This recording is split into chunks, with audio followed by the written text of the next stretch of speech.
the regime. During the Cold War, America saw the racist apartheid government as a strategic ally against communism, choosing to back white supremacy over justice. The CIA assisted in the capture of Nelson Mandela in 1962, handing him over to the apartheid regime. Washington ensured that South Africa's economy remained functional, allowing companies like General Motors, IBM, and Coca-Cola to continue business while black South Africans suffered under the boot of oppression. Hello, brothers and sisters. Now, Julius Malema is now speaking about how the Western countries are very upset by the unity of this continent.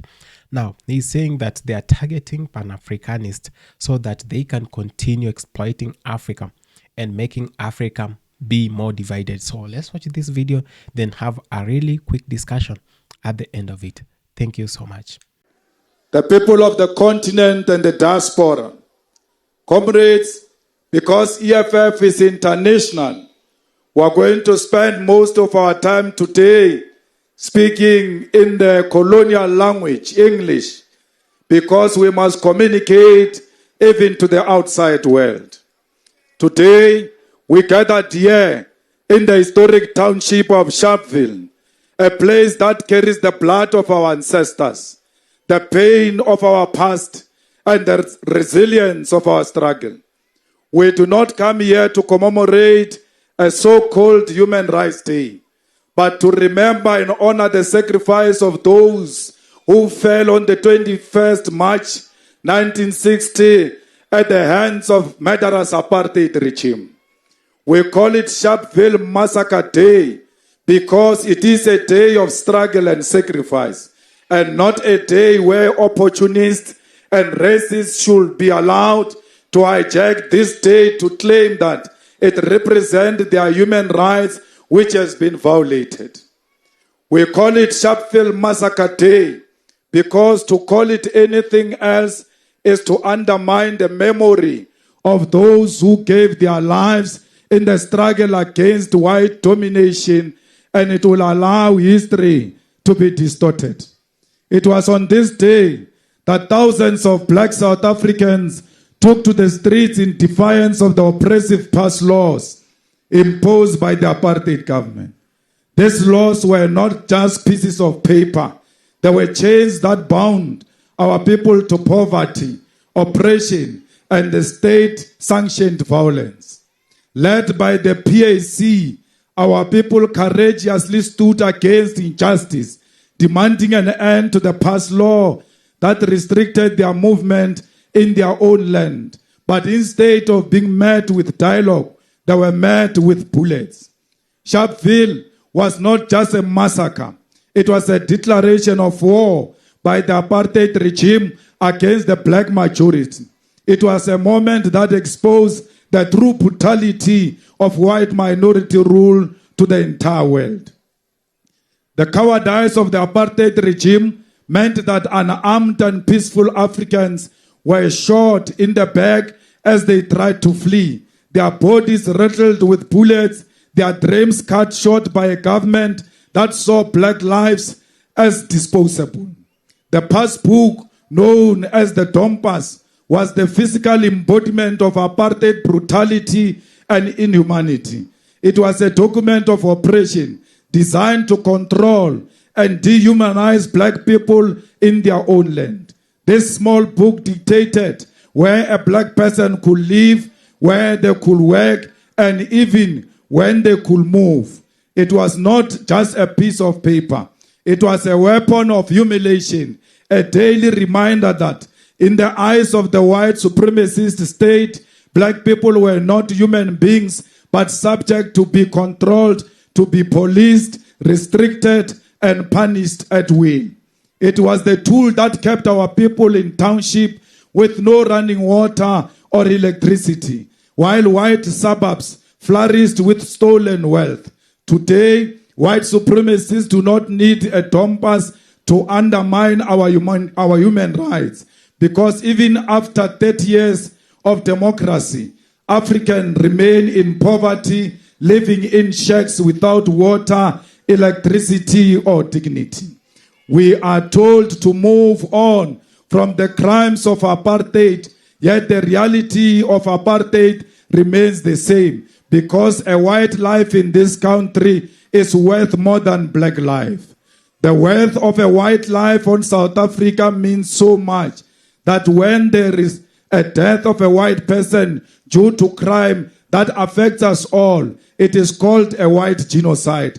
Because whenever a white person dies, the whole world must pay attention. Fellow fighters, we must refuse the idea that a black life is so cheap that even our history of sacrifice and resistance can be changed to message to conscience, to massage the conscience of our oppressors. Our people were massacred by apartheid regime today. The human rights of Africans have not changed ever since those Africans were killed here in Sharpeville in 1960. Our lives remain cheap.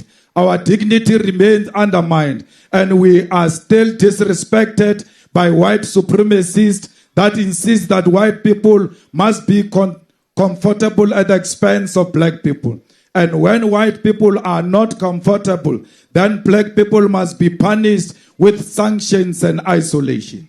We must ask the ruling government, why do we not tell those who seek to sanction us for fighting for our land that it was Nelson Mandela's dream that South Africa should be equal?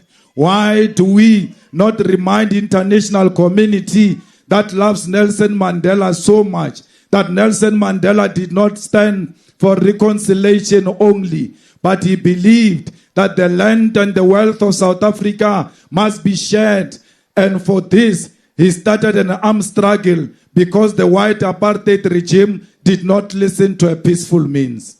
Why does this government not tell the USA that when white racists refused equality, Nelson Mandela said they must just be confronted with arms, and that today we are better because we are confronting racists with legislation and the constitution to expropriate land without compensation.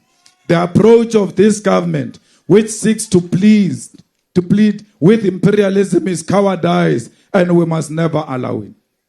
The USA is not interested in diplomacy.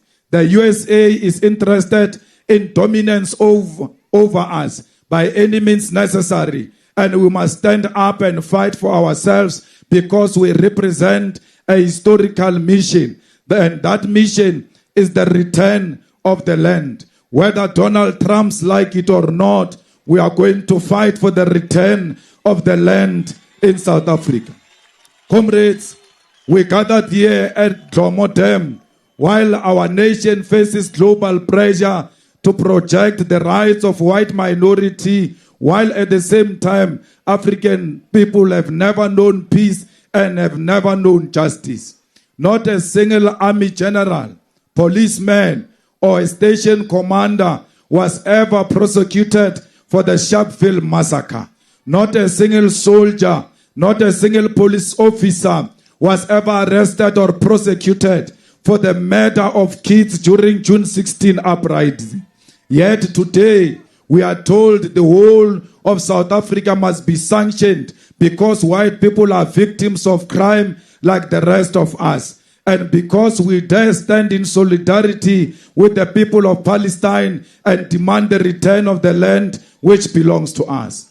Comrades, it is for the first time in our history as democratic nation that South Africa faces the threat of sanction and economic isolation. And that is because the white minority which control the land and the wealth fears equality. Where was the USA when our mothers were fed to pigs in Limpopo by white farmers? Where was the USA with its sanctions when Eugene Terreblanche was raping young boys on his farm before they resisted and killed the racists because no one will act against him? Where were the sanctions of America when a child was shot by a farmer in the Northern Cape for picking a flower on his farm? and we were told that this child was mistaken for a monkey. Where was the international community when the racists at the University of Free State fed our mothers who were domestic workers human waste? Why were our people who were stuffed into a coffin alive in Mpumalanga not offered refugee status in America? Comrades, what does the USA have to say about the murderers of Flag Plus who roam our society today freely and have never accounted for their crimes? Where is the International Criminal Court to prosecute Voter Basson, Dr. Death, who used chemical warfare and medicine to poison and kill anti-apartheid activists? Voter Basson, who committed these human rights violations, is sitting comfortably here in South Africa while victims of his biological warfare, which violated human rights, suffered the consequences and never saw justice. How can we be expected to reconcile with those who have never acknowledged these crimes and were never held accountable for them? How can we be asked to share our land, our resources, and our future with those who still believe that Orania and Volksstadt are their birthright in Africa, while the mass graves of our people are ignored? These are the people who have never appreciated with how they came to enjoy their wealth and power. People who still see us as servants, as laborers, as conquered people. People who did not even consider themselves Africans until it became convenient to do so, to claim indigenous to our land after calling themselves Europeans for centuries. Before 1994, our compatriots did not consider themselves as Africans and knew that they were Europeans who had acquired land through the theft and conquest. Today, we are told that we are violating property rights when we demand our land from people who called themselves Europeans just 30 years ago. Those who stole our land must face the truth that they acquired land through theft and genocide. Let them explain to us how they can still feel entitled to our land when they've never acknowledged the rivers of blood that were spilled to build their world. Let the ANC explain how they can claim to represent black people while aligning themselves with our former oppressor, selling out the legacy of our martyrs for parliamentary seats and empty slogans of reconciliation with those who still believe they are superior to us. We refuse to forget. Our ancestors are watching. The waters of this Domo Dam remember the blood that fell on this day and will ensure that their sacrifice are never erased.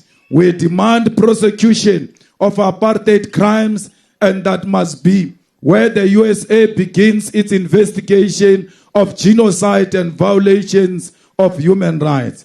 All those Boers who killed our people during apartheid must be arrested. All the army generals of the apartheid army must be arrested. All the apartheid policemen who came here in Sharpeville and killed our people, they must still be prosecuted.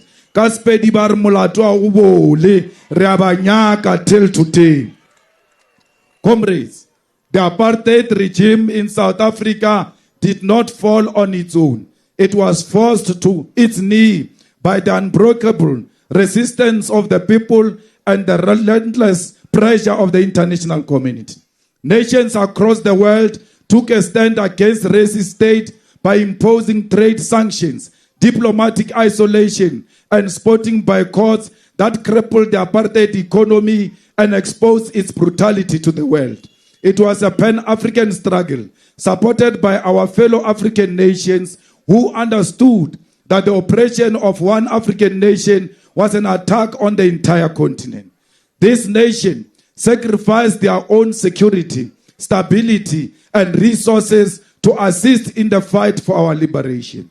Zambia, under the leadership of Kenneth Kaunda, became a frontline state for the liberation movements, providing a safe haven for exiled ANC and PAC members. The country allowed the ANC to establish its headquarters in Lusaka, offering logistical and financial support despite constant threats and military attacks from the apartheid regime. Zimbabwe, following its independence in 1980, played a crucial role in supporting South African liberation fighters, offering training camps, military aid, and political backing in international forums. Mozambique, under Samora Machel, gave direct military support to the ANC armed wing Umkhonto weSizwe and allowed freedom fighters to use Mozambican territory for training and strategic operations. Mozambique suffered attacks from the South African Defence Force as a result, yet it never stopped its commitment to the anti-apartheid struggle. Tanzania, under Julius Nyerere, provided training facilities, refugee, and ideological guidance to the liberation movements. Nyerere was a strong advocate of African unity and used his influence to mobilize support for sanctions against apartheid. Angola, with the support of Cuba, offered military training camps and armed resistance against South African Defence Force. Cuba, led by Commandant Fidel Castro, sent thousands of troops to Angola to fight against the South African military, weaken the apartheid state hold on the regime. This fight was fought successfully to a point where the regime retreated in Kutokonaval. Nigeria imposed an oil embargo on apartheid South Africa and used its diplomatic influence to push for global sanctions. Successive Nigerian governments provided scholarships for South African students and financial assistance to liberation movements. Several countries took decisive action by cutting off trade with apartheid South Africa, refusing to engage economically with a regime that oppressed and murdered black people. The United Nations first called for an arms embargo in 1963, but it was only in 1977 that it became mandatory. As pressure mounted, individual nations took their own bold steps. Sweden, Norway, and Denmark were amongst the first to completely halt trade and investment with South Africa, setting a moral standard for the rest of the world. India was the first country to cut diplomatic ties with South Africa in 1946 and consistently pushed for international isolation of the apartheid state. Canada, Australia, and New Zealand imposed sanctions on trade, investment, and travel against South African officials and businesses in the 80s. The European Economic Community, now EU, imposed a ban on new investment in 1986 and restricted trade with South Africa. These economic restrictions hit the apartheid government where it hurt the most, causing severe damage to industries and forcing white business owners to reckon with the reality that apartheid is unsustainable. One of the most powerful tools used against apartheid South Africa was its expulsion from the global sporting community. For a nation that took pride in its sports, this was a devastating blow to its international image. South Africa was banned in soccer, in rugby, and in cricket, and teams of nations opposed to apartheid, and their athletes refused to compete with teams representing apartheid South Africa. These international sanctions, along the armed resistance and internal uprising led by the liberation movements, created unbearable pressure that apartheid could not withstand. It is for this reason, comrades, that we are so adamant on our position to support the people of Palestine and call for boycott and sanction against the apartheid Israeli state, which is committing genocide. It is because our nation itself It's a product of international solidarity. The question we must ask is, where was Israel and USA, which seek to call us a nation that commits human rights violation today, when the world turned its back on apartheid South Africa? We must never forget those who resisted sanctions, those who continue to trade with and arm the apartheid regime. The United States, the United Kingdom under Margaret Thatcher, and Israel were amongst the worst offenders, actively supporting the apartheid regime. Let us never forget that the USA classified our freedom fighters as terrorists. The US did not just support apartheid with words. It armed and funded. Hello, brothers and sisters. Now, I really hope you're all doing fine from wherever you are watching me from. Now, I've been saying this again and again. I mean, there is need for us to talk about the black unity consistently. And the moment we stop talking about this, then we will fall under the same problems that we've had for the longest time. Now, I've been sharing equally the videos from Ibrahim Traoré, Julius Malema, Dr. Arikana, Pilo Lumumba, those black folks who have always stood with the motherland, those who have been talking the truth, and those that the Western countries despise the most. There is need for us to continue talking about the unity of this continent, the unity of black folks, and the unity of the African diaspora. Now, I've been saying this and this again, that our brothers and sisters were taken from Africa. So many things were committed against them. Now, they were forced into slavery. I mean, so there is so much that happened, and they have suffered a lot, right? So there is need for the African continent to stand with them. There is need for the leaders in the African continent to stand with them. Now, I just saw a video on Twitter, X app, and it was talking how hard it is for the African diasporans to come back home for various reasons. You know that the cost of living in the US is so unbearable that the system was there to put the people on toes, the African brothers on toes, so that they cannot think anything else from paying mortgages, paying the loans, and everything else. Now, this becomes super hard for them to think and maybe to have a strategy on how to come back home. That it is only around 20 to 30% who can make it to Africa, but 70% majority of them are going through some things that are very, very hard to make them come back home. And so I've been saying that there is need for the African continent, there is need for the African leaders in this continent to stand strong and maybe offer support for those that are willing to come back home, offer support for those who are willing to come and share their skills here at home.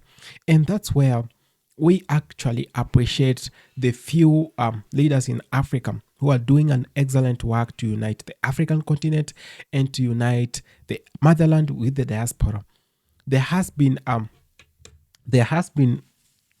problem in the past that many African leaders did not consider talking about the diaspora, never considered talking about the unity of this continent, because they feared that if the African continent unites, when we have no more countries in Africa, that when we have only a single president, a single government, a single military force in Africa, that they will collapse from their powers. So there is need for them to keep the division in Africa. There is need for them to continue obeying their puppets so that they can enjoy the power and privileges of looting Africa and helping the Western countries to take everything from Africa, right?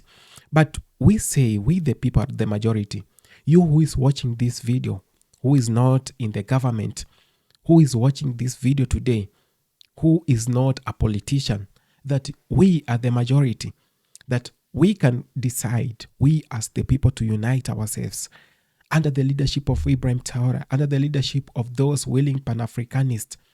Then we can foster on and have a more unified Africa. And when that happens, they will have nothing to tell us, right? They are the minority and we are the majority. 55 million, around 1.3 billion people in Africa being ruled by less than 1 million politicians or political elites. Now, that says a lot, right? Politicians in Africa do not even go to a number of 100,000. That's for a fact. So, if we decide to change the fate of Africa, if we decide to change the way the African continent and the people of Africa have been thinking about the diaspora, have been thinking about themselves and the African continent at large, we are going to have a more unified continent. It is time we call up for these forums to educate our people. The civic education is really needed. And I do thank Dr. Arikan and Ibrahim Traoré Pilo Lumumba. They have been doing this consistently, that they have been calling forums, talking to the people, trying to tell those university students that it is not this way. Let's change the fate of this continent. That's why we have a large number of Gen Zs in Africa who know the truth and who are against the Western civilization, not the Western civilization, but the neocolonialism that is still taking place in Africa and the Western influence in Africa. The Western countries have never done good to Africa. They have looted this continent to its knees, and they continue doing that by the help of the puppet leaders in Africa. So there is need for us to talk about the wellness of our continent and our people. Africa is one large continent which requires the efforts of everyone. You in the diaspora, who is in Africa, we all need to put our hands together to help this continent. If we leave it to 2 or 3 people, they're not going to manage. This continent is big and it needs everyone to come on board, and we talk about these things. The youths of Africa needed in this movement. The mothers of Africa needed in this movement. Those African dads are needed in this movement. You all who are watching this video in the diaspora, you are needed in this.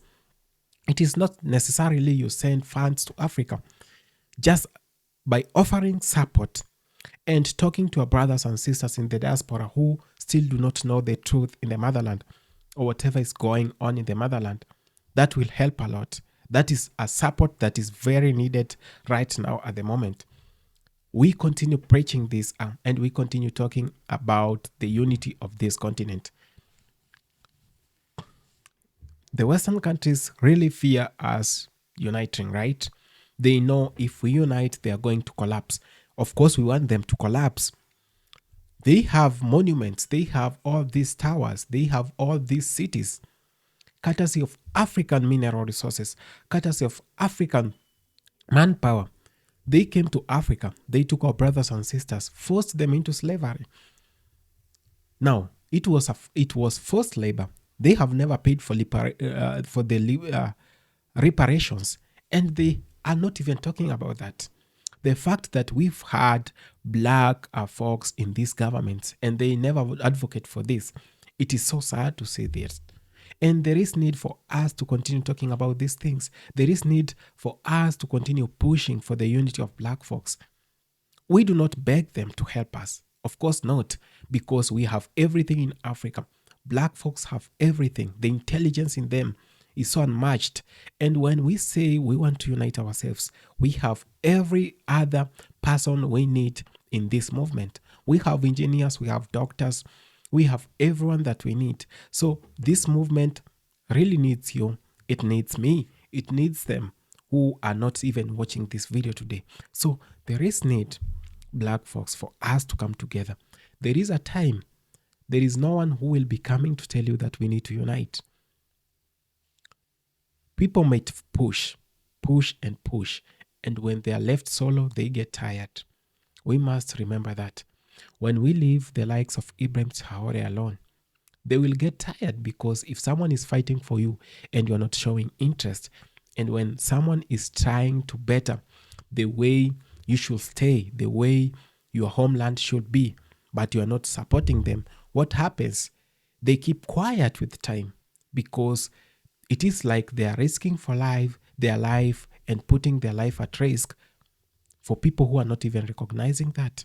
So there is need for us, brothers and sisters, to start talking about this unity, to actually somehow correct the mess that we've put ourselves into. There is a lot that we need to talk about. There is a lot of actions that need to be taken in the motherland and in the diaspora to make sure that we be one. The Caribbean, Africa, and the diaspora should be one thing. And that's whatever they fear the most. We want them to live in fear, because when we unite, it means their whole life will be in fear. They will be so afraid of black unity. They are so afraid, and they're trying all that. You can see they're using their Western media to perpetuate lies and to propagate lies. They even come and comment negatively. But we continue pushing because we know this is the unity we need, and this is whatever is going to save this motherland. If we continue the same way, with the same energy and the same force, we are going to achieve it. But when we give up, it is going to be messy. It is going to be so bad. Thank you so much for having taken your time to watch this video. I appreciate so much, brothers and sisters. If it's your first time on this channel, please consider subscribing, sharing, and liking this video. One love.